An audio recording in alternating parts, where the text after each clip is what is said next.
भगवान परमात्मा अर्जुनाला अंतकाली माझं स्मरण करीत जो ह्या देहाचा त्याग करतो तो माझ्या स्वरूपाला प्राप्त होतो। त्याचप्रमाणे नियम सांगतात, साधारणपणे जो पुरुष ज्या विषयाचं, व्यक्तीचं, पदार्थाचं चिंतन करीत या देहाचा त्याग करतो तो त्या भावाला, त्या पदार्थाला तो प्राप्त होतो। आणि यासाठी मनुष्य जीवनामध्ये सर्व कालामध्ये जर परमात्म्याचं स्मरण केलं आणि स्मरण करीत असतानाच आपल्याला वेदविहित जे वाट्याला आलेलं कर्माचरण आहे, धर्माचरण आहे, ते धर्माचरण ईश्वरार्पण बुद्धीनं केला असता आणि माझ्या ठिकाणी मन आणि बुद्धी समर्पण करून हा कर्मयोगाचा अनुष्ठान केला असता, असं तो पुरुष जो आहे तर तो पुरुष निश्चित मला प्राप्त होतो। म्हणून तू सर्व कालात माझं स्मरण कर। आणि याबरोबर तू काय, तुकाराम महाराज एक अभंग आहे की ज्या ठिकाणी तू तुझं वर्णाश्रम विहित कर्म करत असताना माझं स्मरण कर। कामामध्ये काम काही म्हणा राम राम, जाईल भवश्रम सुख होईल दुःखाचे, किंवा आले भागाते करीतो नाम तुझे उच्चारितो। जीवन एकदम सरळ आहे की या प्रकारचं जीवन जर तुम्ही केलं तर काल गेलं की जे इंद्रिया प्रायश्चित्त देऊन आपोआप सगळ्या इंद्रियांचं प्रायश्चित्त होऊन जातं। जर भगवंताच्या नामस्मरणासहित वेदविहित कर्माचरण केलं तर अज्ञान कालात त्या पुरुषाच्या चित्तशुद्धीपर्यंत त्याला ही साधन घेऊन जातं। म्हणून अर्जुनाला सांगतात, तू कायम माझं स्मरण कर आणि वाट्याला आलेलं कर्म कर। आणि हे सर्व करत असताना तू ही गोष्ट अभ्यासावर अवलंबून आहे। एकच गोष्ट पुन्हा पुन्हा करणं याला अभ्यास असं म्हणतात।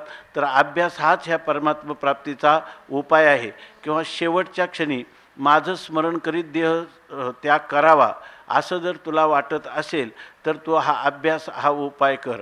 आणि या अभ्यासामध्ये अंतःकरण वृत्ती अनंत जन्माच्या संस्काराने पुन्हा पुन्हा विषयाकडे जाणार, परंतु तू चेतसा न अन्यगामिना, अंतःकरणाची वृत्ती परत विषयाकडून त्या ठिकाणी आणून ती परत आत्मस्वरूपाच्या ठिकाणी स्थापन करण्याचा प्रयत्न करणं हे तुझ्या हातात आहे। म्हणून तो रात्रंदिवस ह्या अभ्यास, हा उपाय, आणि चित्ताला दुसऱ्या विषयाकार होऊ द्यायचं नाही, विषयांकडे जाऊ द्यायचं नाही। अशा प्रकाराने अभ्यास केला तर तेवढच्या काळातही तुला माझं स्मरण होईल आणि तू माझ्या दिव्य परमपुरुष असं ज्याला म्हटलेलं आहे त्याच्या स्वरूपाला तू प्राप्त होशील। आता त्या स्वरूपाचं चिंतन कसं करावं तर तो जो परमात्मा आहे तो अत्यंत सनातन अशा प्रकारचा आहे, चिरंतन आहे, नित्य आहे।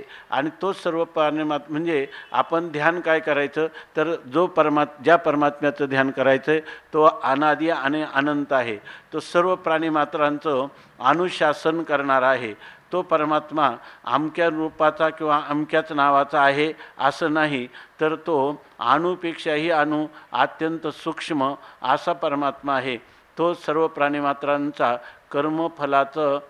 प्राणीमात्रांचा कर्मसापेक्ष फलदाता आहे आणि तो सूर्याप्रमाणे स्वयंप्रकाश आहे। आणि तो तमोरूप जो काही अज्ञानरूप अंधकार तम त्याच्या आतीत आहे।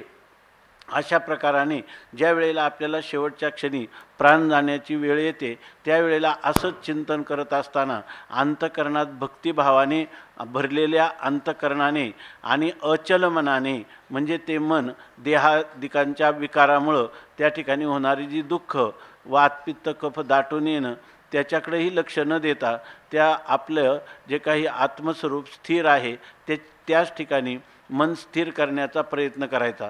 आणि हे करत असताना भगवान एक दुसरा मार्ग सांगतात। वेदामध्ये जसं कर्म, उपासना आणि ज्ञानकांड आहेत तसंच वेदामध्ये योगशास्त्राचं देखील कथन केलेलं आहे। आणि आपल्या दार्शनिक विश्वात यासाठी केवळ पातंजल दर्शन म्हणजे योग दर्शन हे एक दर्शन आहे। या दर्शनाचाही आश्रय या ठिकाणी गीतेमध्ये सांगितलेला आहे। जे कोणी योगाचे अधिकारी असतील आणि अंतःकरणवृत्तीचा निरोध करण्यासाठी जे प्रयत्नशील असतील अशा प्रकारचे लोक आहेत, त्यांनी या ठिकाणी आपल्या प्राणाचा जो सुषुम्ना मार्गाने प्रवास करून ते भ्रूमध्यापर्यंत म्हणजे अग्निचक्रापर्यंत प्राण आणायचा मरणाच्या वेळेला, आणि अशा वेळेला तोच प्राण मनासहित या ठिकाणी ब्रह्मरंध्रामध्ये नेऊन मन ब्रह्मस्वरूपाच्या ठिकाणी लीन करायचं. असं जर अभ्यास केला तर ते ज्या वेळेला त्याचं चित्त किंवा प्राण ही दोन्ही ब्रह्मस्वरूपामध्ये लीन होतील त्यावेळेला तो त्या परमपुरुषाला दिव्य पुरुषाला तो प्राप्त होतो असं सांगितलं. आणि ते तत्व आहे कसं तर ते म्हणतात या तत्वासाठी सर्वांचं म्हणजे जे जे कोणी आपल्याला पुनरावृत्ती होऊ नये, आपल्याला मोक्ष व्हावा, आपल्याला जन्माभावरूप मुक्ती प्राप्त व्हावी असं ज्यांना वाटतं तर त्या ज्या लोकांनी शास्त्राचं अध्ययन केलं ते त्या परमात्मतत्वाचं ते परमात्मतत्व अक्षर आहे म्हणजे निरतिशय अविनाशी आहे असं म्हणतात.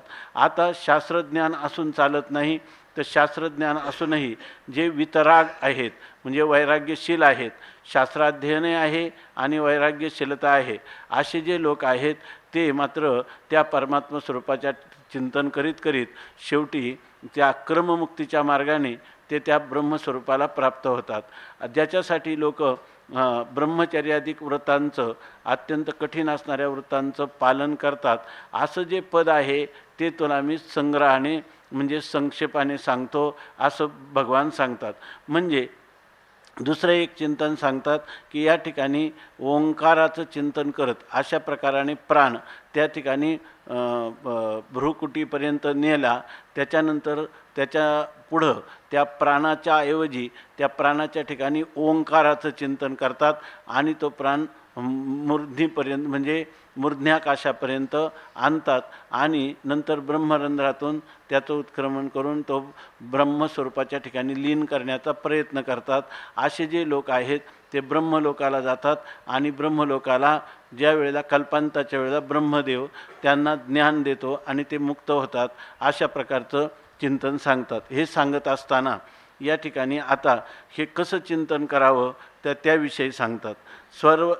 सर्वद्वाराणि संयम्य मनोहृदि निरुध्य च मूर्ध्याधायात्मनः प्राण मास्थितो योगधारणाम्.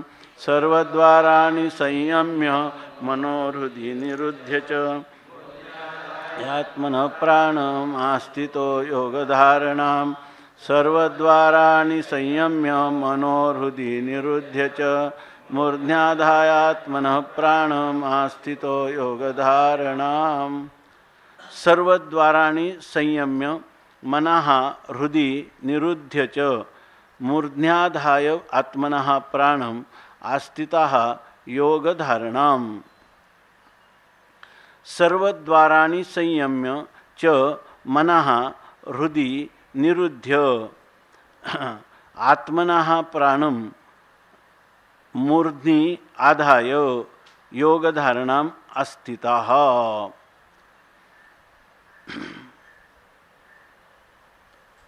अंतकाळच्या वेळेला हे जे काही पुरुष आहेत की जे योगमार्गाचं आत्तापर्यंत त्यांनी अनुष्ठान आयुष्यभर केलेलं आहे आणि त्याचा उपयोग ते आपल्या जे काही कुंडलिनी शक्तीची जागृत केल्यानंतर जो प्रवास सांगितलेला आहे. काल कोणी मला सांगितलं की आम्हाला ह्याच्यातलं काही कळलं नाही, हे जे कुंडलिनी शक्तीचं सांगितलं किंवा इथं आता हे आग्नेय चक्र आहेत हे कळलं नाही. हे सांगणाऱ्यालाही कळलेलं आहे अशातलं काही नाही, हे शास्त्रीय ग्रंथामध्ये आलेलं आहे म्हणून हा भाग सोडायचा नाही. याचा अर्थ ही जी परंपरा आहे ही योग परंपरा आता जवळजवळ लुप्तप्राय आहे. आता या ठिकाणी दात पुन्हा नवीन आलेले, शरीराची कातडी पुन्हा नवीन आलेली आहे. अशा प्रकारचं हे वर्णन जे आलं आहे हे वर्णना याप्रमाणे करणारे अनुष्ठान करणारे परंपरेने करणारे त्याचा अनुभूती आलेले दुसऱ्यांना मार्गदर्शन करणारे असं जवळजवळ कोणी आता या ठिकाणी दिसत नाही. म्हणून हे जे छांदोग्य उपनिषदामध्ये सांगितलेल्या उपासना ज्या निर्गुण उपासना सांगितल्या दर उपासना वगैरे तर या ठिकाणी त्याचं कोणी अनुष्ठान करणारं नाही. विद्यानंदजी स्वामी सांगायचे की तरीसुद्धा क्रमात आलेल्या ह्या विषयाचं चिंतन केलं पाहिजे. त्याचं कारण त्याच्यापासून अदृष्ट निर्माण होतं आणि हे का ग्रंथांतरांमध्ये हे विषय ठेवलेले आहेत तर कधीतरी एखादा कोणी महापुरुष येईल त्याच्या अंतःकरणात याचं काय होईल अनुभूती होईल आणि ह्या परंपरा पुन्हा चालू होतील. कालाच्या ओघामध्ये बऱ्याच उपासना लुप्तप्राय आहेत, त्याचप्रमाणे हे योगाच्या साधनाची स्थिती आहे. म्हणून या ठिकाणी फक्त हे काय आहे, थोडंफार आपल्याला झावळं वावळं दिसावं एवढ्याच प्रकारचा विचार आहे. कोणी जर म्हणेल की आम्हाला आता योगाच्या द्वारा हे करायचं, याचा अभ्यास कसा करायचा, तर त्या अभ्यासाचं अगदी निश्चित स्वरूप सांगता येणार नाही. ज्ञानेश्वर महाराजांनी इथं जे लिहिले त्या शब्दांचा थोडासा अर्थ करून पाहायचा, इतकाच याचा अर्थ आहे. तर याविषयी सांगतात की सर्व द्वार म्हणजे आपल्याला इंद्रियांना दार असं म्हणतात. आपले जे आपल्याला बाहेर जायचं झालं तर बाहेर जाण्यासाठी ह्या शरीरात 5 द्वार आहेत, म्हणजे 5 ज्ञानेंद्रिय आहे. आपल्याला रूप पाहायचं असेल तर आपल्याला बाहेर जावं लागतं, पण बाहेर जाण्यासाठी म्हणजे अंतःकरण वृत्ती बाहेर जावी लागते. इथं काय आहे, अंतःकरण जे आहे त्यालाच हृदय कमल असं म्हणतात. हृदय पुंडरीक आपण असं जे म्हणतो तर त्याला हृदय कमल असं म्हणतात. कमल जसं उमलतं बाहेरच्या बाजूला, तर त्या पाकळ्या जशा उमलतात त्याप्रमाणे अंतःकरणाची वृत्ती म्हणजे अंतःकरणाचा असणारा जो परिणाम, तर परिणामरूप असणारी वृत्ती ती ह्या इंद्रियांच्या द्वारा बाहेर जाते. म्हणजे बाहेर जायचं असेल, रूप पाहायचं असेल तर नेत्रातून बाहेर जाते.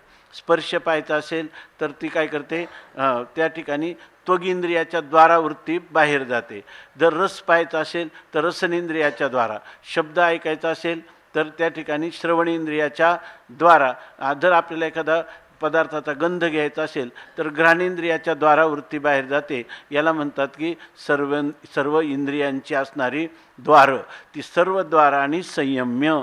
मनुष्याला या ठिकाणी केवळ जे अंतःकरण आहे ना त्याला हृदय कमल असं म्हणतात. आणि त्या अंतःकरणाच्या ज्या वृत्ती आहे ना, त्या अंतःकरणाचा जेव्हा परिणाम होतो तेव्हा त्या अंतःकरणाची वृत्ती काय करते, बाहेर जाते. आणि बाहेर जाताना ह्या द्वारावाटा ती जाते. तर मग सर्व द्वारांनी संयम्य, या सगळ्या इंद्रियरूपी दारांचा निरोध करायचा, संयमन करायचं.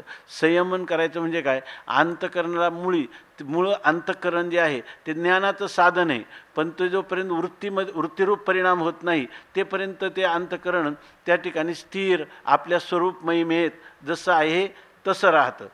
त्याप्रमाणे सर्व द्वारांचा संयम करायचा म्हणजे अंतःकरणाचा जो विकाररूप परिणाम या ठिकाणी विषयांकडे धाव घेत आहे ती अंतःकरणवृत्ती विषयांकडे जाऊ द्यायची नाही.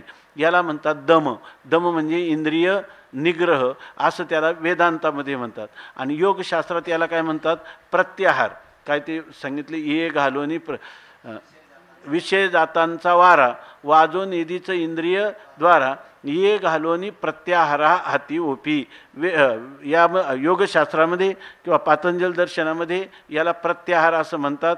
तर विषय जात म्हणजे विषयांचा समूह, म्हणजे शब्दस्पर्शादी विषयांचा समूह, याच्याकडं याला विषय जातांचा वारा, त्या विषयांच्या समूहाचा वाराच इंद्रियांना लागू द्यायचा नाही. म्हणजे इंद्रिय आणि विषयांचा संबंध होऊ द्यायचा नाही. हा जो अभ्यास आहे तर हा अभ्यास करणं याला म्हणतात की सर्वद्वारांनी संयम्य.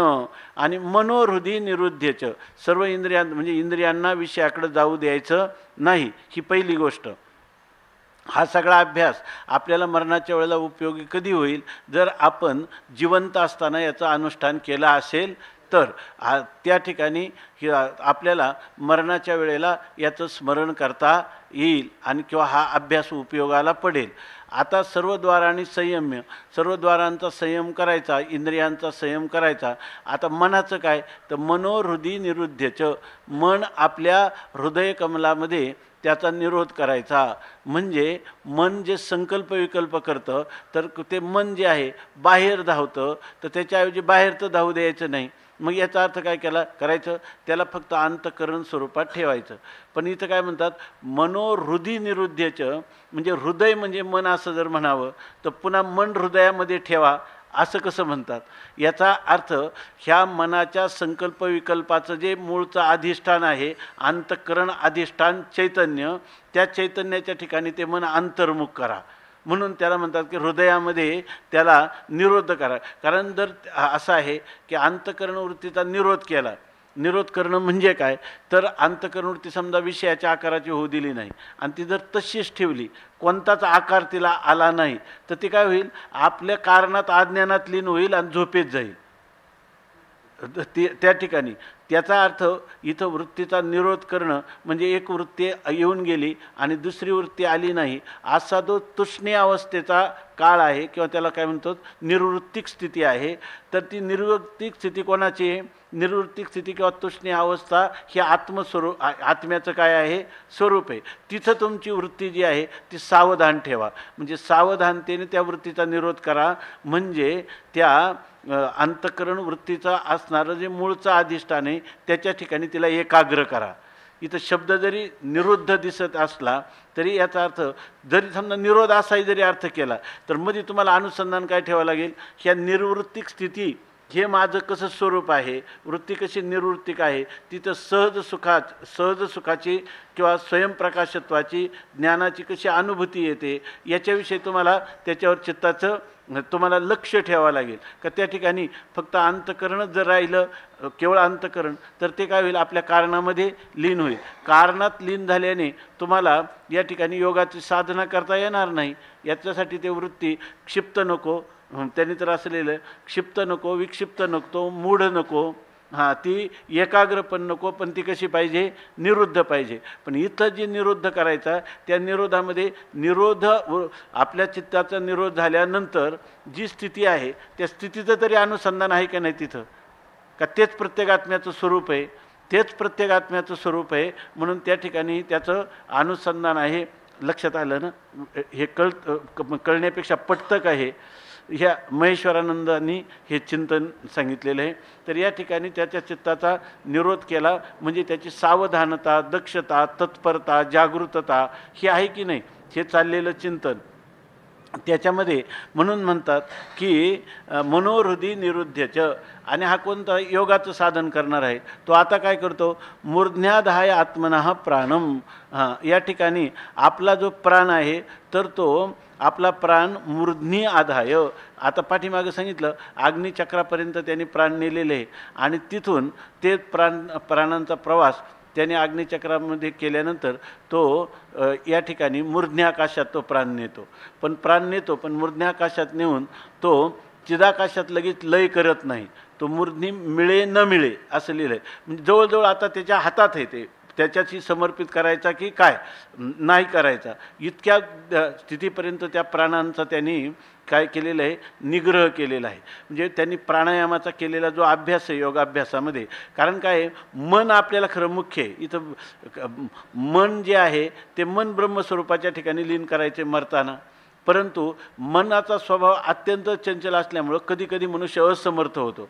तेव्हा एक त्याच्यासाठी सहाय्यक साधन म्हणून काय आहे?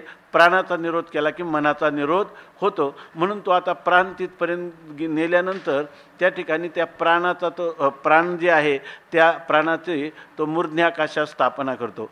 मूर्ध्न्याधाय आत्मनः प्राणम. आणि मग आस्थितः योगधारणाम. मग तो त्या ठिकाणी योगधारणा म्हणजे योगाची धारणा किंवा योगाची साधना करण्यासाठी तो आस्थितः नाम प्रवृत्तः तो आता प्रवृत्त झालेला आहे. म्हणजे आता त्याला त्या ठिकाणी प्राण त्याच्यामध्ये मिळवायचा नाही. प्राणाचं नियमन करून मनाचं झालेलं जे नियमन आहे त्या नियमन केलेल्या मनाला आता या ठिकाणी ब्रह्मस्वरूपात लीन करायचं.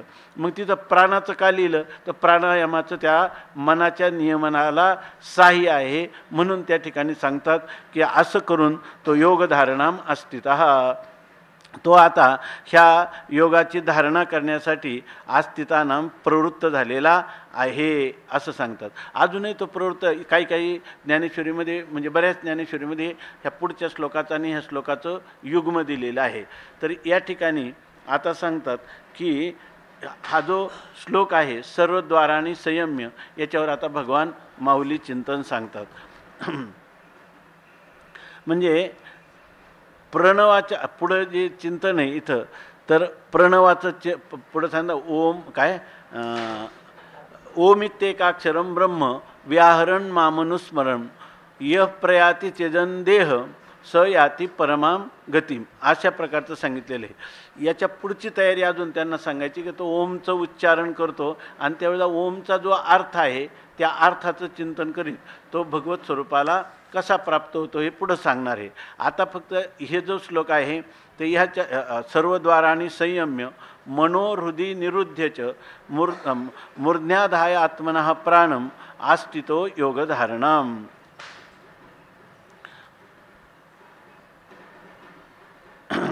ह्या श्लोकाचं चिंतन सांगतात.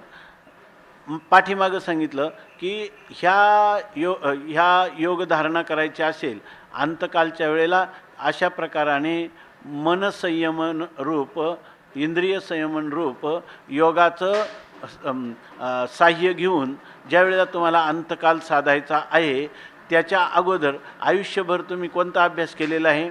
तरी मनाबाहेरीलीकडे यावयाची साविया सवे मोडे हे हृदयाच्या डोही बुडे तैसे कीजे.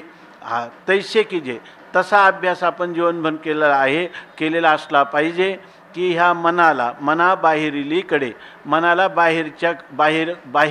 बाहेरच्या दिशेने म्हणजे शब्दस्पर्शादी विषयांच्या दिशेने मनाला मनाला येण्याची साविया सवे, त्याला स्वाभाविक सवय आहे पण ती साविया सवे मोडे, स्वाभाविक असणारी सवय जी आहे ती सवय आपण मोडून टाकायची. म्हणजे त्या मनाला बाहेर गेलेल्या मनाला पुन्हा त्या बाहेरून म्हणजे विषयांकडून आणून आपल्या अंतःकरणामध्ये स्थिर करायचं. त्या मनाला स्थिर केलं की ते मन जिथं स्थिर होतं ना त्याचं नाव आहे हृदय कमल.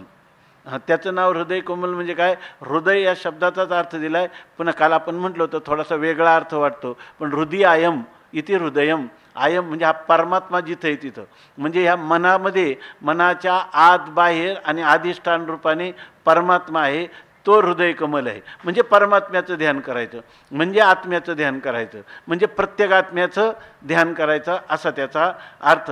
पण हा अभ्यास म्हणतात ते मन हृदयाच्या डोही बुडे म्हणजे हृदयाचा डोह म्हणजे परमात्म स्वरूप आणि त्या परमात्म स्वरूपातच ते बुडेल नाम निमज्जन करीन त्याच्यातच लय होईल अशा प्रकारचं तुम्ही अभ्यास करा. तैसे कीजे.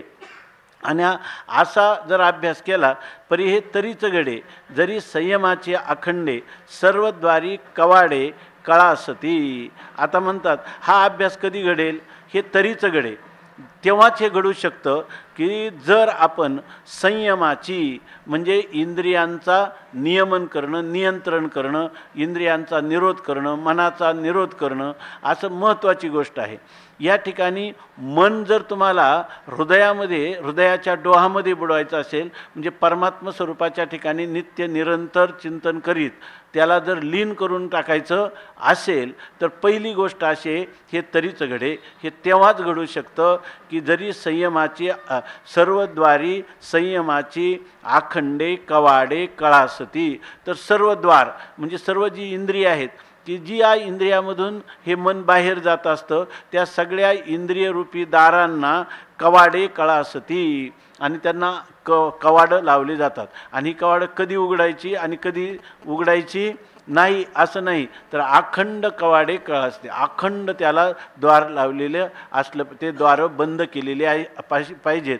म्हणजे मनाला इंद्रियांच्या द्वारा बाह्य शब्दस्पर्शादी आकाराचं कधीच होऊ द्यायचं नाही. असा जर अभ्यास केलेला असला तरच ही गोष्ट शक्य आहे. तरी सहजे मन कोंडले हृदयीच असेल उगले जैसे करचरणी मोडले परिवर्ण संडी. तुकाराम महाराज म्हणतात आणो हाती गुंतला नेने बाह्य रंग आणि मग वृत्ती येता मग बळ लागे. या ठिकाणी हा जो योगी आहे हा योगी त्याचं सहजे मन कोंडले त्याचं सहजच मन कोंडलेलं आहे. म्हणजे ते जे मन कोंडलेलं आहे सहज म्हणजे आता त्याला अशी सवय झाली की वारंवार विषयाकडे जाणाऱ्या इंद्रियांच्या द्वारा विषयाकडे जाणाऱ्या मनाला तिथून आणून आत्मस्वरूपाच्या डोहामध्ये त्याला बुडवलेलं आहे, हृदयाच्या डोहामध्ये बुडवलेला आहे. आणि ज्या वेळेला त्याला त्याच्यामध्ये असणाऱ्या सहज म्हणजे स्वतः सिद्ध अशा सुखाची अनुभूती येते, त्यावेळेला ते मन आपोआप त्या ठिकाणी रमू लागतं. आणि त्यामुळे ते मन सहजच कोंडलेलं मन जे आहे ते हृदयीचे उगले असेल. हृदयीचे म्हणजे त्या परमात्मा स्वरूपाच्या चिंतनातच ते उगलं म्हणजे शांत राहतं. त्याला ते आपण दररोजच पाहिलं की मनाची एकनिके दिखिल या गोडीच्या ठाया सोके, म्हणून या अनुभव सुखाची कौतुके दावीत जायचे. त्या ठिकाणी ते मन गुंतलं की त्याला बाहेर यावं वाटत नाही. म्हणून ते मन आता सांगितल्याप्रमाणे तुकाराम महाराज योगाची अनुभूती सांगतात की ज्या षटचक्राचा प्रवास केला, षटचक्रात भेदन करून कुंडलिनी जेव्हा अनुहात चक्रामध्ये येते त्यावेळेला त्याला त्या ठिकाणी ते घंटानाद वगैरे असं सांगतात की अनेक प्रकारचे नाद ऐकू येतात. आणि त्याच्यामध्ये 10 प्रकारचे नाद सांगितले. आणि त्याच्यामध्ये तो जो अनुहात नावाचा ध्वनी आहे, कोणताही आघात न करता आपोआपच नित्य त्यांनी दिलं ना, अनुहात ध्वनी नाद अशा प्रकारचा हा नाद येतो. आणि तो नाद आघाताशिवाय येत असल्यामुळं आणि तो नित्य चालू आहे. अनुहात ध्वनी वाहे सकळा पिंडी, सगळ्याच पिंडामध्ये हा अनुहात ध्वनी नित्य चालू आहे. पण आपल्याला त्याची जाणीव करून घ्यावी लागते आणि ती योगाभ्यासाने येते. म्हणून ते म्हणतात की या ठिकाणी अनुहात ध्वनी वाहे सकळा पिंडी, पण राम नाही तोंडी कैसा तरी. पण इथं राम म्हणजे हे जे काय मूळ इथं सांगितलेलं ओम, ओंकाराचं जर आपण उच्चारण केलं आणि त्या ओंकाराचं जर आपण चिंतन केलं परमात्मा रूपाने, ईश्वर रूपाने, तर हा अनुहात ध्वनी ऐकू येतो. म्हणून म्हणतात की हे तरी सहजे मन कोंडले, हृदयीच असेल उगले. ते हृदयातच राहतं. आता त्यांनी बाहेर जायचं म्हणलं तरी वृत्ती येता मग बळ रागे. तर ते म्हणतात कसं बाहेर येत नाही, जैसे करचरणी मोडले परिवरण संडी. ज्याप्रमाणे एखाद्या माणसाचे हात आणि पाय मोडले, ते हात आणि पाय मोडले, त्या चौरंगीनाथाचं कोणाचं उदाहरण आहे, त्याप्रमाणे हातपाय तोडले तर तो मनुष्य कुठं आता परिवरण संडी. तो आपलं जो परवरामध्ये आपल्या घरामध्ये बसलेला आहे ते स्थान तो सोडू शकतो का? नाही.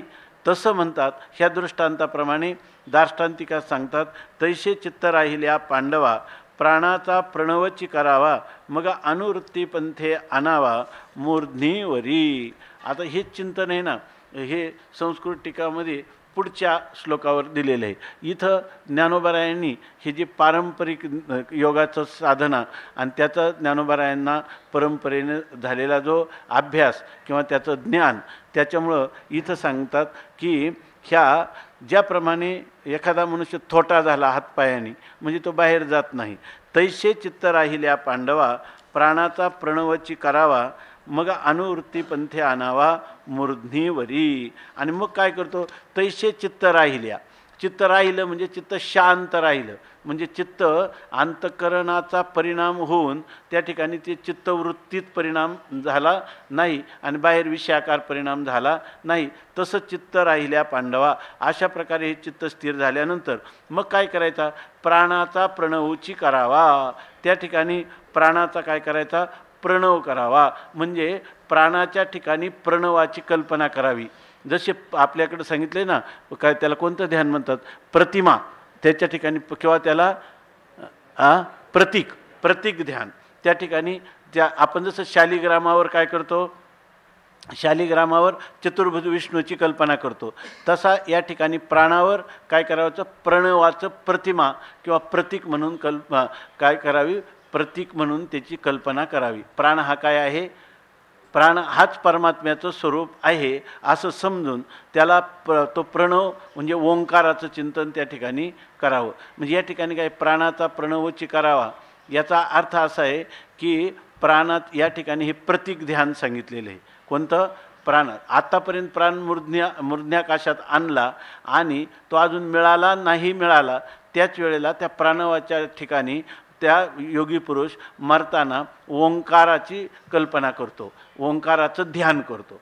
त्याच्या ठिकाणी इथं जे ओंकाराचं ध्यान सांगितलेलं आहे, एक म्हणजे इथं वाच्यार्थ सांगितला नाही. प्रणवाचा आकार, उकार, मकार, अर्धमात्रा, बिंदू हे त्याचं सांगायचं नाही. कारण या ठिकाणी 2 अधिकारी आहेत. ज्या एका अधिकाऱ्याला हे आकार आपण सांगितलं ना वेदांतामध्ये किंवा मांडुक्य उपनिषदामध्ये विचारसागरामध्ये ओंकाराचं चिंतन करताना आकार उकार मकार जागृती स्वप्न सुषुप्ती जागृती स्वप्न सुषुप्तीचे अभिमानी अशा प्रकारचा विचार सांगितला. मग त्याच्यामध्ये एक सांगितलं जागृती स्वप्न सुषुप्ती आणि मग परमात्म्याचं स्वरूप काय आहे याच्या आतीत असणारं तुरीय. पण हा वाच्यार्थ ज्या मंद किंवा मध्यम मुमुक्षूला कळला नाही, त्याची एवढी योग्य अधिकार नाही अशा पुरुषाला, त्याला ते कळला तर ते त्याचं ज्ञानच झालं.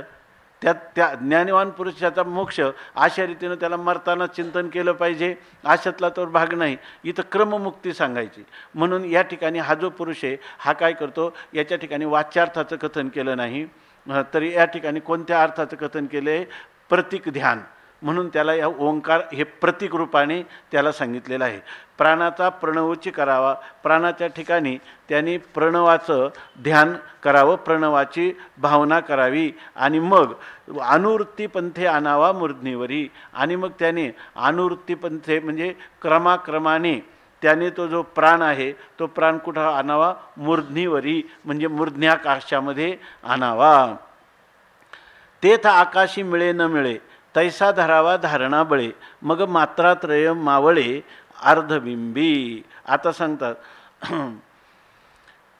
तेथ आकाशी मिळे न मिळे, त्या ठिकाणी तो प्राण कुठं आणलेला आहे, मूर्ध्न्याकाशामध्ये. पण मूर्ध्न्याकाशात आणल्यावर तो मूर्ध्न्याकाशात तो पूर्ण लीन होऊन गेला प्राण असं नाही, तो मिळाला न मिळाला. म्हणजे याचा अर्थ आता काय पुढचा पाऊल त्याने ठरवलं मिळवायचा, तर देहाचा त्याग करताना त्या मूर्ध्न्याकाशात लीन करीन. तरी पण अजून त्यांनी तो ठेवलेला आहे, पूर्ण मिळालेला नाही. तैसा धरावा धारणा बळे, हा चित्ताच्या धारणेच्या इथं बळ कोणतं आहे, धारणा. धारणा काय, धारणेचं काय केलं, देशबंधस चित्तस्य धारणा. एकाच ठिकाणी चित्त काय, चित्ताचे काय करायचं, बांधून ठेवायचं. अशा धारणेने त्याने तो प्राण अजून तसाच ठेवलेला आहे. पण कोणाच्या बळावर, धारणेच्या बळावर. आणि हे कुठपर्यंत त्या धारणेने तो प्राण ठेवतो, जव मात्रात्रय मावळे अर्धबिंबी. हे सगळं ते प्रतीकच ध्यानात चाललंय ना, प्रतीक ध्यानच त्याचं चाललेलं आहे. त्या ओंकारावर आपलं प्राणावर प्रणवाची केलेली जी कल्पना आहे त्या प्रणवामध्ये 3 अंश आहे, आकार उकार आणि मकार.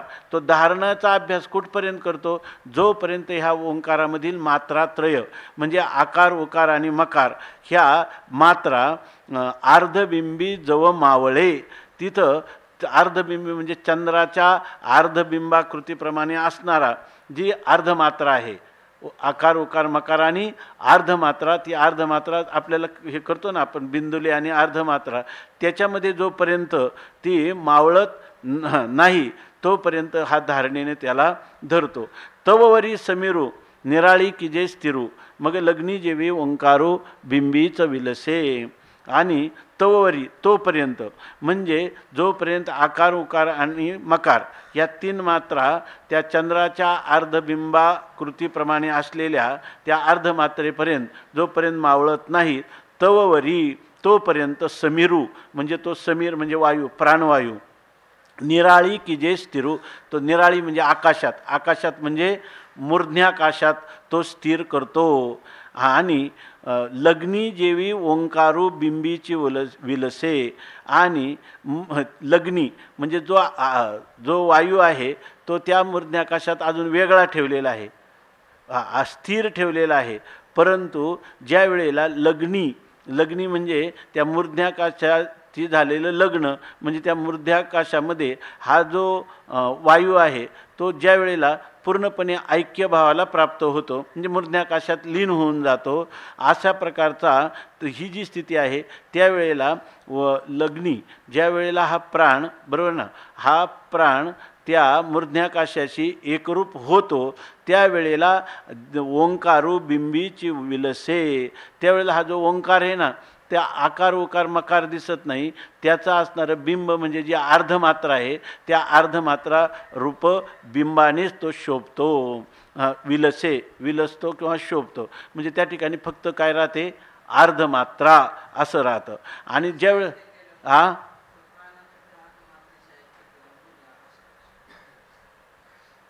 बरं प्राणवायू मूर्ध्न्याकाशामध्ये स्थिर करावा आणि त्या मग मूर्ध्न्याकाशाची लग्न झालं म्हणजेच लीन झाला ना त्याच्यामध्ये.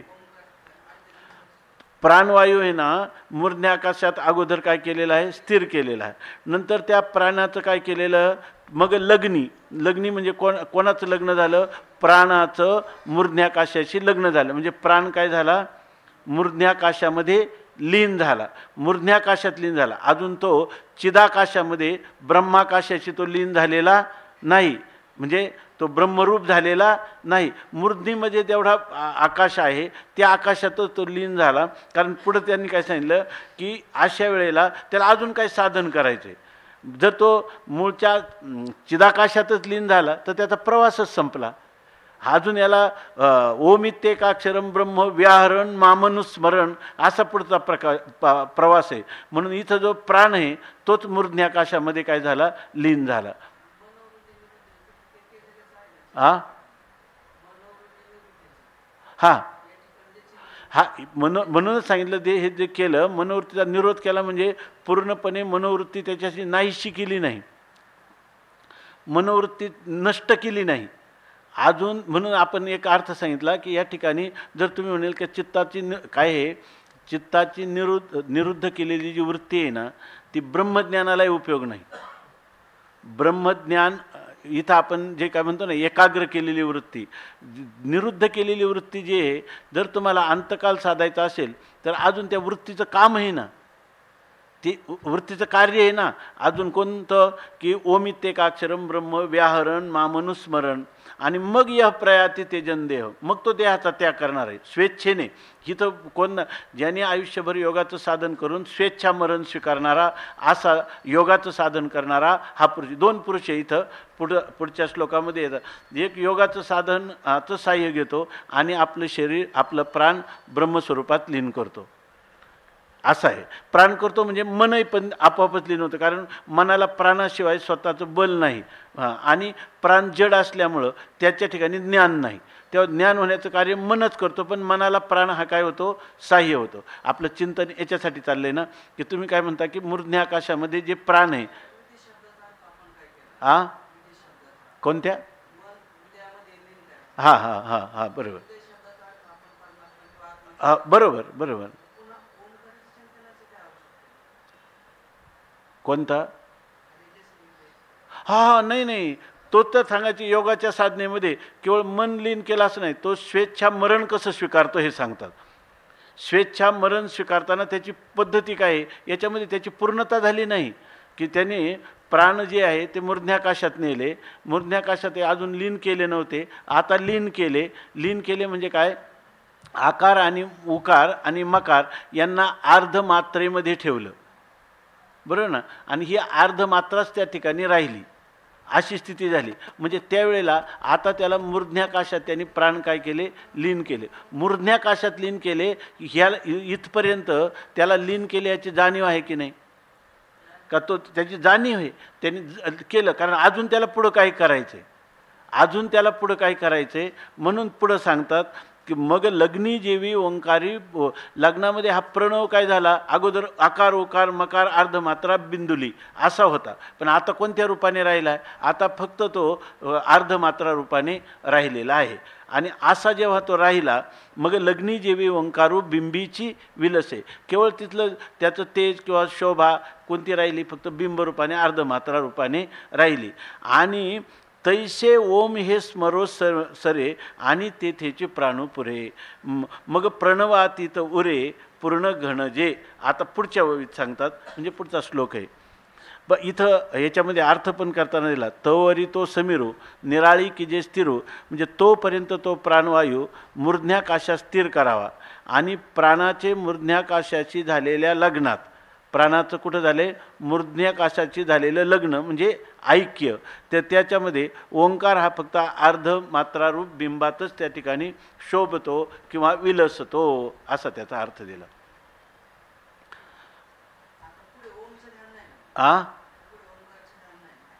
ओंकाराचं ध्यान नाही. आता ओंकाराचं उच्चारण करतो आणि ओंकाराचं तात्विक स्वरूप काय आहे ते तो जाणतो आणि मग तो स्वतःहून ह्या देहाचा त्याग करतो. म्हणजे तोपर्यंत त्याचं चिंतन चालू आहे, याच्यामध्ये. हे ओंकाराचं आता हे जे राहिलं, परंतु हा जो ओंकार आहे अर्धमात्रा रूप जो आता राहिलेला आहे, त्याच ओंकाराचं तो काय करतो, स्मरण करतो. परंतु स्मरण करत आपलं उच्चारण करतो, पण उच्चारण ओंकाराचं करतो आणि त्या ओंकाराचा अर्थ काय करतो, माम अनुस्मरण. ते ओंकार हे परमात्म्याचं काय आहे, माझं स्वरूप आहे असं म्हणून.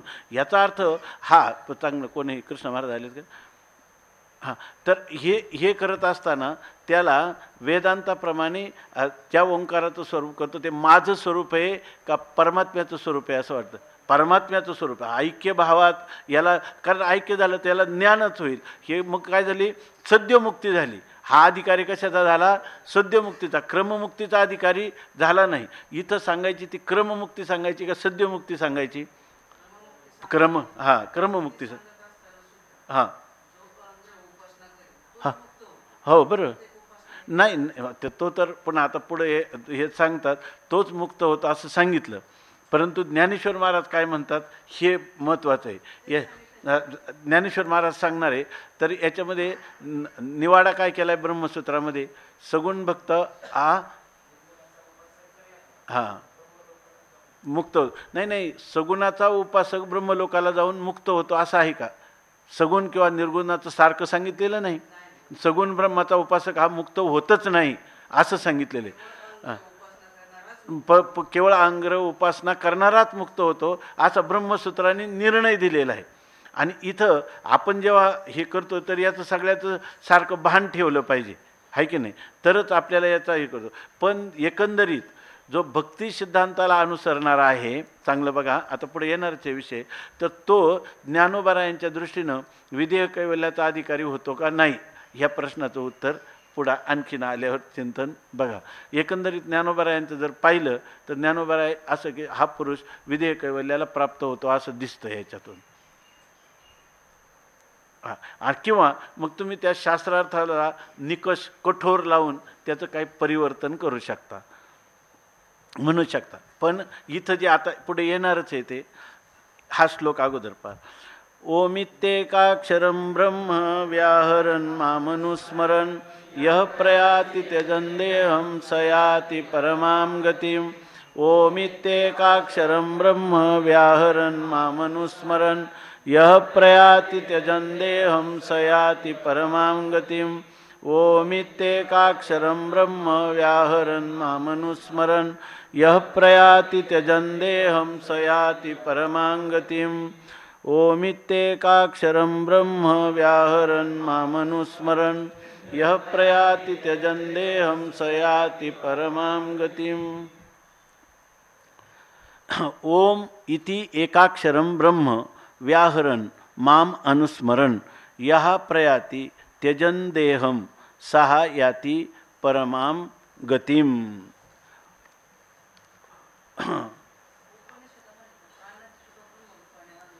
आहे ना, करता येते ना. प्राणाची अहंग्रह रूपाने उपासना सांगितलेली ना, सांगितलेली. इथं ओंकार रूपाने सांगितलं. आणि उपनिषदाचा मुख्य विषय ओंकार रूपानेच, त्याची प्रणव रूपानेच उपासना सांगितलेली मुख्य. हे दर उपासना वगैरे ओंकार रूपानेच त्याची उपासना होते. सर्व द्वारांनी आपलं ओम काय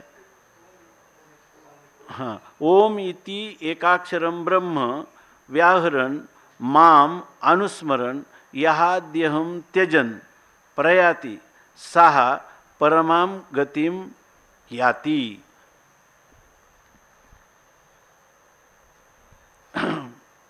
ओम इति एकाक्षरं ब्रह्म. ओम हे एकाक्षर ब्रह्म असं म्हटलेलं आहे. ओम इत्येकाक्षरं ब्रह्म. ओम या एकाक्षर असणारं जे ब्रह्म म्हणजे ओमचं जे आपण करीत असणारं प्रतीक ध्यान, बरोबर ना, ते एकाक्षर ब्रह्म म्हणजे ओमचं असणारं ब्रह्मरूपाने केलेलं चिंतन, ते व्याहरण, त्या एकाक्षर ब्रह्माचं व्याहरण म्हणजे उच्चारण करीत, माम अनुस्मरण आणि माझ्या स्वरूपाचं चिंतन करत. म्हणजे ही कोणती अहंग्रह उपासनाच होईल ना. या ठिकाणी माझ्या स्वरूपाचं चिंतन करत, ओमचं उच्चारण करत आणि माम अनुध्यायन किंवा माम अनुस्मरण माझं चिंतन करणारा, या देहम त्यजन, जो या देहाचा त्याग करतो. म्हणजे हे सगळं करीत तो स्वतः होऊन देहाचा त्याग करतो. देहाचा त्याग तर सामान्य माणसंही करतात ना, बरोबर आहे का नाही? पण ते नाही, इथं तोच देहाचा त्याग. यांचं काय होतं, प्रारब्ध संपतं आणि त्याला देहाचा त्याग करणं भाग पडतं. हा स्वतः होऊन त्या देहाचा त्याग करतो. म्हणजे हा इच्छामरणी पुरुष आहे.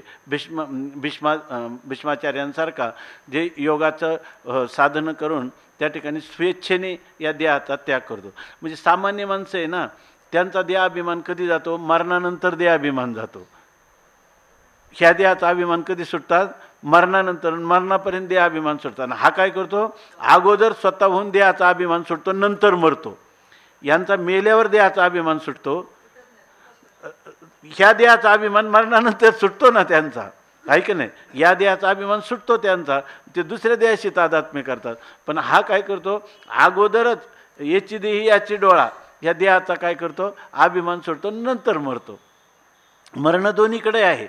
देहाभिमानही दोन्हीकडे सुटतो, पण एकाचा आधी सुटतो आणि एकाचा नंतर सुटतो. म्हणून देहम त्यजन, हा देहाचा त्याग करतो असं सांगतात. देहाचा त्याग करणारा पुरुष सहा परमाम गतिम याती, तो ह्या परमागतीला प्राप्त होतो. अर्थात तो क्रममुक्तीनं ब्रह्म लोकाला जाऊन ब्रह्मदेव त्याला ज्ञान देऊन कल्पांताच्या वेळी त्याला मुक्त करतो, असाच अर्थ या ठिकाणी घ्यावा लागेल, क्रममुक्ती म्हणून.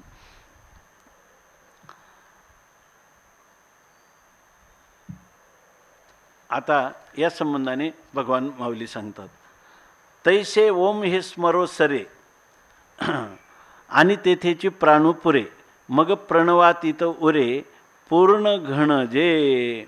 आता बघा, तैसे त्याप्रमाणे, म्हणजे लग्नी जेवी ओंकारू बिंबीच्या विलसे, ज्यापर्यंत जो मूर्ध्याकाशामध्ये त्यांनी जो प्राणवायू स्थिर केलेला आहे, आणि तो प्राणवायू जेव्हा लग्नी म्हणजे मूर्ध्याकाशाशी एकरूप होतो, त्यावेळेला केवळ बिंबरूपाने अर्धमात्राच विलसत राहते. ते तैसे त्याप्रमाणे ओम हे स्मरो सरे. आता त्याने जे ओंकार आहे, हे फक्त ओमचं नुसतं स्मरण करणं एवढंच सरे, एवढंच हे एवढंच संपून जातं. ओम उच्चार करता करता तेथेच प्राणू पुरे, त्या ठिकाणी त्याचा प्राण जो आहे तो पुरे म्हणजे संपून जातो. म्हणजे त्यांनी तोपर्यंत आपलं प्राणधारणा केलेली आहे. त्यावेळेला ओंकाराचं उच्चारण संपतं न संपतं, त्याच वेळेला प्राण जो आहे तो प्राणही त्या ठिकाणी समाप्त होतो. म्हणजे प्राणाचं कार्य, प्राणही कार्यकारी राहत नाही. आणि मग तिथं राहतं काय? तर प्रणवातीत उरे पूर्ण घण जे, त्या ठिकाणी प्रणवाच्याही आतीत. कारण परमात्मा जो आहे त्याचं वास्तव स्वरूप काय आहे? आकार उकार मकार यांच्या आतीत असणारं ते जे पूर्ण घण, म्हणजे पूर्ण घणीभूत पूर्णता, म्हणजे पूर्ण ब्रह्मानंद रूपता, तीच फक्त त्याच्या ठिकाणी राहते. म्हणजे तो आता मग प्रणवातीत उरे पूर्ण घण जे. आता जर त्याच्या ठिकाणी प्रणवातीत असा जो पाठ आहे ना, म्हणजे तो म्हणजे ओंकाराहूनही काय आतीत असणारा दुसरा एक पाठ आहे इथं, प्रणवांती उरे पूर्ण घण जे. प्रणवांती असा पाठ आहे, खूप चांगला वाटतो हा. इथं प्रणवातीत उरे पूर्ण घण जे असं म्हणण्याऐवजी प्रणवांती, म्हणजे तो जेव्हा प्रणवाचा उच्चार करतो आणि शेवटचा उच्चार करतो, त्याच वेळेला प्राणवायू संपतो, त्यावेळेला त्याचं जे शिल्लक राहतं ते काय राहतं? पूर्ण घण जे, ते घनीभूत पूर्णता, ओम पूर्णमदा असा परमात्माच राहतो. म्हणजे तो त्या ठिकाणी तो कोणत्या रूपाने राहतो?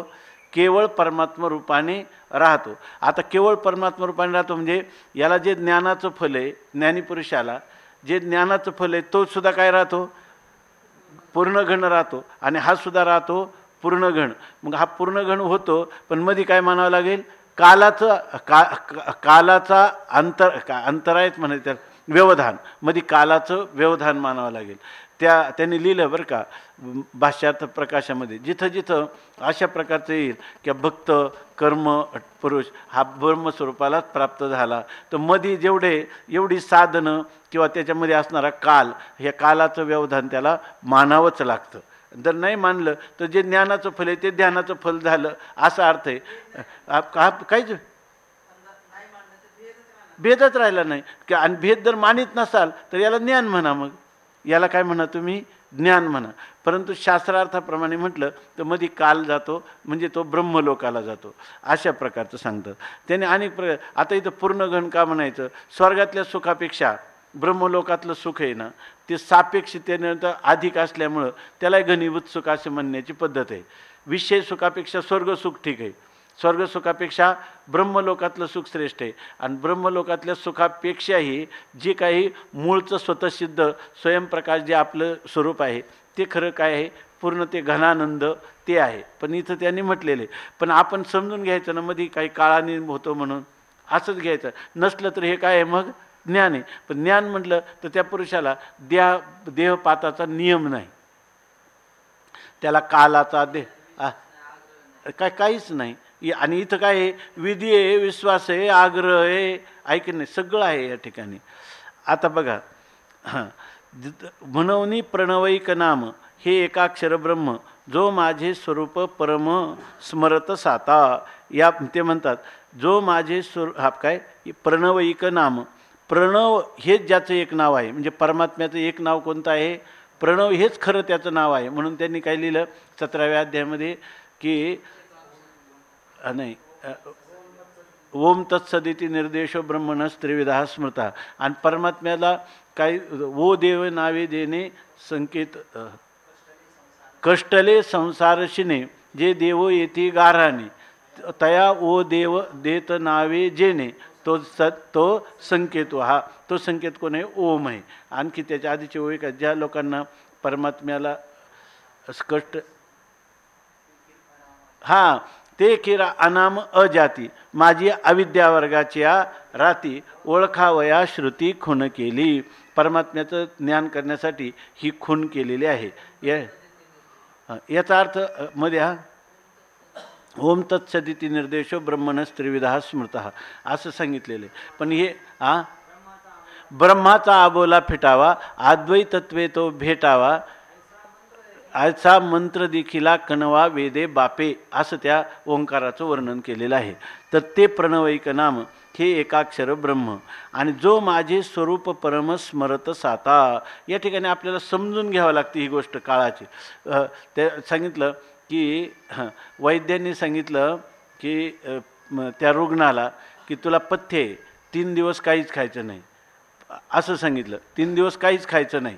हां ही कडक तुला नियम आहे. आणि त्याच्याजवळ औषधाच्या पुढे दिल्या, ही सकाळ दुपार संध्याकाळ. आता ते कसं काय समजून घ्यावं? सकाळ दुपार संध्याकाळ औषध घ्यायचं आणि एका बाजूला काय सांगतं? काहीच खायचं नाही. याचा अर्थ काय झाला की औषधाव्यतिरिक्त काही खायचं नाही असा त्याचा अर्थ झाला आहे की नाही. तसं या ठिकाणी हा प्राप्त होतो आणि एका बाजूला ज्ञानाची प्राप्ती आणि याचा अर्थ याला जी होणारी प्राप्ती आहे मध्ये ब्रह्मलोकाला जातो, ब्रह्मसुखाचा भोग घेतो आणि नंतर तो कल्पांताला मुक्त होतो असाच अर्थ करायचा. केवळ वाच्यार्थ म्हणलं तर आताच आपण चिंतन केलं, केवळ वाच्यार्थ म्हणजे त्याचं वाच्यार्थ तत्सापेक्ष लक्ष्यार्थ सगळं समजून घेऊन जे काही ज्ञान करून ह्या प्रणवाचं ज्ञान करून जी स्थिती प्राप्त होती ती स्थिती इथं सांगायची नाही. त्या स्थितीचा अधिकार त्याला कमी पडलेला आहे. तो मंद किंवा मध्यम मुमुक्ष आहे म्हणून त्याच्यासाठी सांगितलं. सीतेला काय सांगितलं? सीतामाई जंगलात जाताना त्यांनी सांगितलं की सीतामाई ऋषीमुनींना राम भेटले.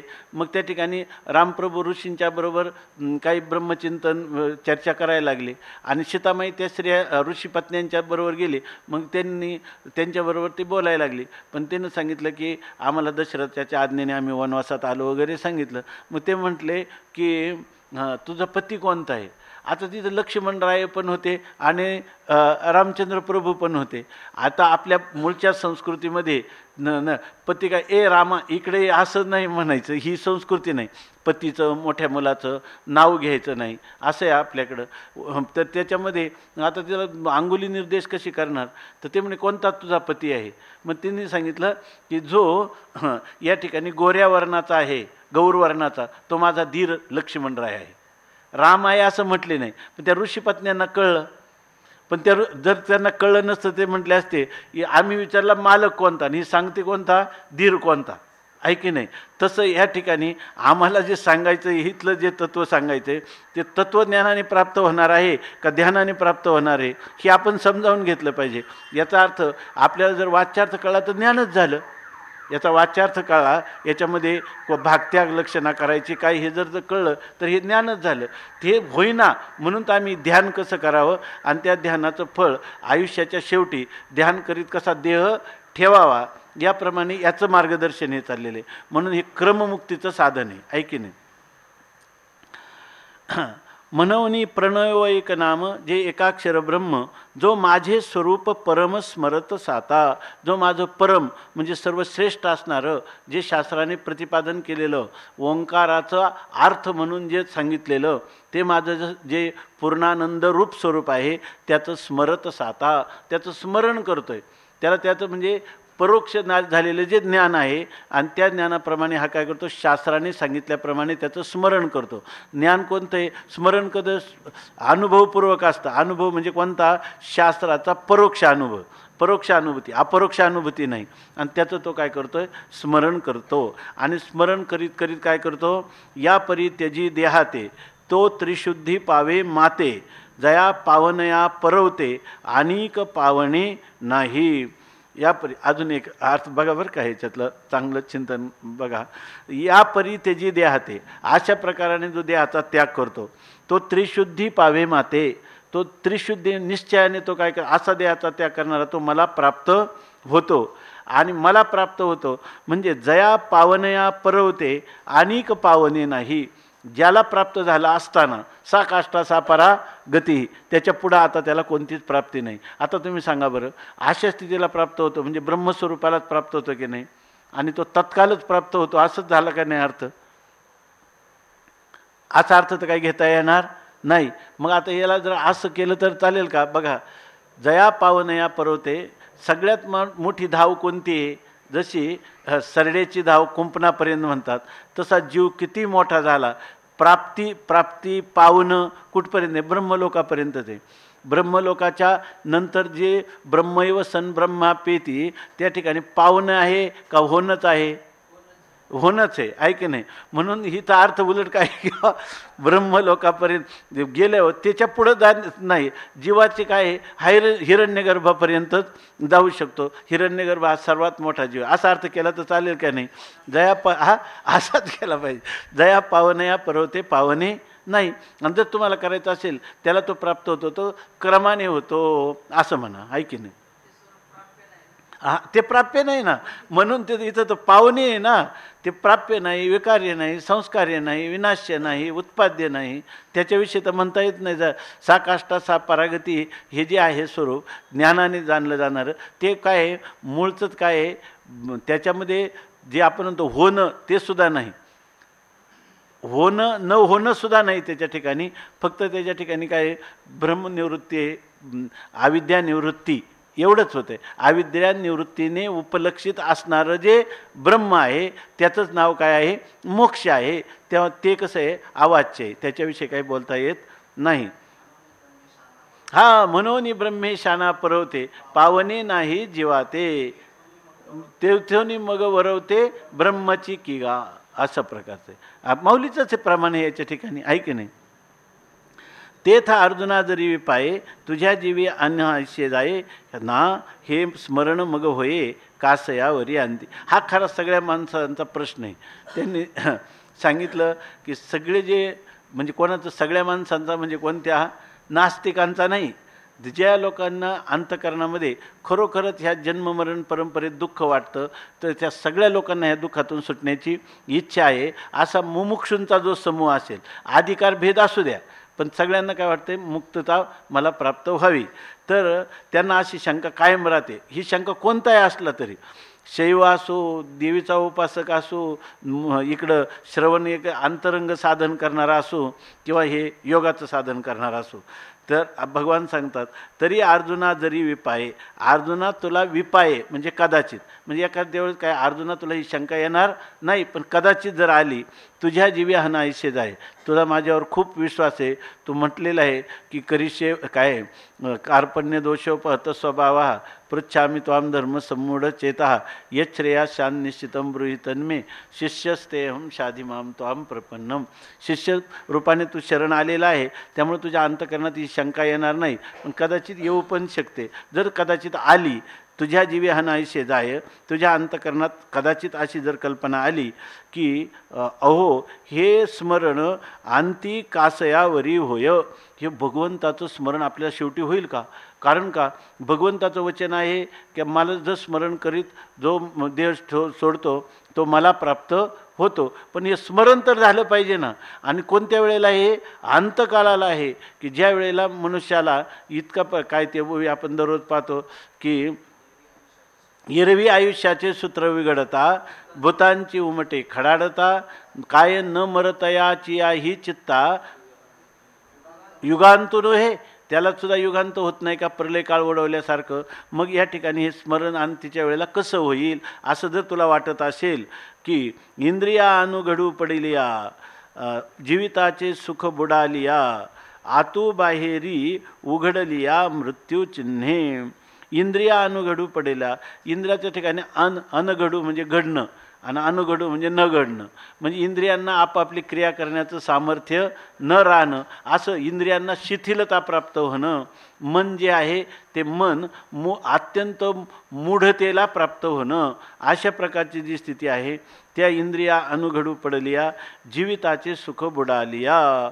आता जिवंतपणाचं जे सुख आहे म्हणजे प्राण शरीरात असताना यथास्थित ते जे काही सुख आहे ते सुखही बुडून जातं, इंद्रिय विकलांग होतात.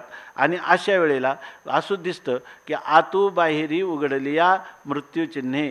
बाहेरच्या दृष्टीनं पाहिलं शरीराच्या स्थूल अवस्थेमध्ये तर ते काय मृत्यूची चिन्हच त्या ठिकाणी आहेत. आणि दुसरं या ठिकाणी मला वाटतं काहीतरी अर्थ दिला आहे. हां, आतू बाहेरी उघडलिया, आतमध्ये जर म्हटलं तर त्याला भ्रम होतो, मूर्छा हे पण प्राप्त होतात, बाहेर इंद्रिय विकलांग होतात. आणि ही सगळी लक्षणं काय आहेत? मृत्यूची लक्षणं आहेत. आणि ती मृत्यूची लक्षणं स्पष्ट दिसत असताना आतू बाहेरी उघडलिया मृत्यूचिन्हे. आणि त्यावेळेला काय म्हणे तर आपण परत सांगितलं स्वामी वरदानंद भारतीजी ते उत्तरकाशीला पद्मासनात बसून देह त्यांनी ठेवला. पण आता इथं असे शरीराचं झालं आहे की बाहेरचा मनुष्य ओळखत नाही. यानंतर भ्रमाला प्राप्त झालेला आहे. मरणाच्या वेळेला एकदम भ्रमाला प्राप्त होतो, कळत नाही त्याचं. ते आम्ही एक पेशंट पाहायला गेलो, तर आमच्या आजीच होते त्या, आणि ते एकदम शेवटच्या अवस्थेत होते. तर गेल्यानंतर त्याला काय होतं म्हटलं तर ती सांगायची काय हे सगळे जे भुंगे आहेत ना हे सगळे भुंगे मला तोडायला येतात, तो काळा माणूस माझ्यावर धावून येतो, असं ती म्हणायची त्या याच्यामध्ये. आणि दुसरं काही नाही, तिला ताप होता खूप अंगात, मला ताप येतो, डोकं दुखतं, काही नाही तिला ती मूर्ती. आणि त्याच्यावर थोड्या 15-20 मिनिटांनी ती गेली पण त्याच्यामध्ये. तर ही मृत्यूचिन्ह जेव्हा उघडतात त्यावेळेला ते म्हणतात आतू बाहेरी उघडलिया मृत्यूचिन्हे. त्यावेळी बैसावेची कवने. आणि त्यावेळेला कोण हे पद्मासन घालून बसेल? मग कवन निरोधी करणे. करणे म्हणजे इंद्रियांचा किंवा अंतकरण मनाचा कोण निरोध करेल? ते मनाचा निरोध करायचा हेही कळत नाही, आहे की नाही? आणि इंद्रियांचा निरोध कसा करायचा हेही कळत नाही. इतक्या मूढ अवस्थेला तो प्राप्त होतो. ते तर काह्याचे अंतकरणे प्रणव स्मरावा. तर ते म्हणतात काह्याचे अंतकरणे, कोणाच्या अंतकरणाने? म्हणजे असा कोण हरीचा लाल आहे की त्यांनी शेवटी त्या ठिकाणी त्या परमात्म्याचं स्मरण करावं, ओंकाराचं स्मरण करावं, अशी शंका. देव हे अभिप्रेत्य परिहार आहे. देवाला काय झालं आहे? अर्जुनाने हे 7 प्रश्न विचारले ना, पुढं भगवंताने अशी उत्तरं दिली तर दिली, पण सगळी बरीचशी उत्तरं अभिप्रेत्य परिहार रूपाने दिली. अर्जुनाला बोलायलाच नको, काही शंका येऊ शकेल ती आता स्वतःच उत्थापन करतात आणि त्याचं उत्तरही देतात. म्हणतात त्यावेळी बैसवाची कवने, कवन निरोधी करणे. आणि ते तर काह्याचेने अंतकरणे प्रणव स्मरावा. काह्याचेने म्हणजे कोणाच्या अंतकरणाने, म्हणजे असं कोण आहे की ज्याच्या अंतकरण त्यावेळेला सावध राहून दक्ष राहून ते प्रणवाचं स्मरण करील? तर ते म्हणतात तरी गा ऐशिया ध्वनी जने थारा दिशी हो मनी, पै नित्य सेवेला मी निदानी सेवकू होय.